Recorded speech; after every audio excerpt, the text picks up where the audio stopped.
Before becoming the most admired man in finance, Warren Buffett was just a shy boy from Omaha. He loved to read. He was fascinated by numbers. But he didn't quite fit in. His inner world was too deep for his age. One day, in the midst of his obsessive reading, he found a book. It wasn't popular. It had no colors or magical promises. But it had something more important. Logic. The author was Benjamin Graham. And that book, The Intelligent Investor, changed his life forever. At 19, Warren packed his bags. He traveled to New York and sat in a classroom where the man who, unknowingly, had already transformed his mind was teaching. What Warren didn't know was that this encounter wouldn't just change his career, it would change his life. Benjamin Graham didn't teach formulas. He taught a way of seeing the world. The market is a moody fellow, he used to say. Sometimes he's euphoric, other times depressed. But you must keep a cool head. Warren listened in silence. He absorbed every word as if it were a map to something he couldn't yet name. After class, Warren would approach. He asked questions. He listened more than he spoke. Graham began to see him differently, not as a regular student, but as someone obsessed with thinking better. One day, Warren said, "You gave me structure. You gave me clarity." Graham replied with a gentle smile, "I just gave you a lantern. You chose to walk." And then it became more than just a class. A bond was born, of mentor and student, of deep respect, of a shared vision. There comes a time when even the best students must part ways.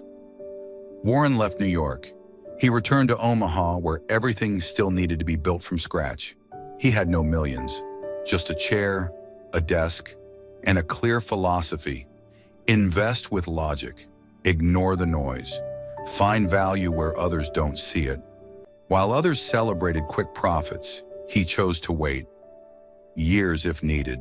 And every time he doubted, he remembered Graham's voice, his ideas, his calm. Though they were no longer together, the lantern remained lit. He never stopped mentioning him. "Everything I know about investing, I learned from Ben Graham." And so, walking alone, he never forgot the one who taught him how to think. Warren Buffett was no longer a student.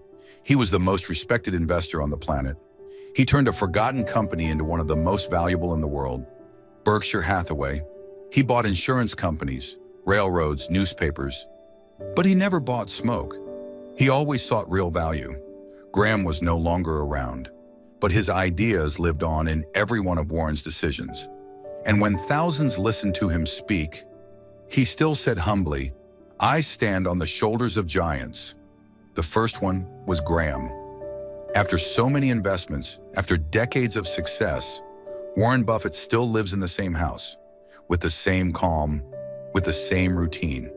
And he still repeats a lesson that didn't come from a book, but from a look. The look of someone who believed in him when no one else did. Today, Warren mentors many, but he never stopped being the disciple of one. Because great legacies aren't measured in dollars. They're measured in character, in thought, in gratitude. Benjamin Graham didn't create a millionaire. He shaped a steady soul, a beacon, a legacy. And Warren honored him by being exactly that, a man who never forgot where he came from.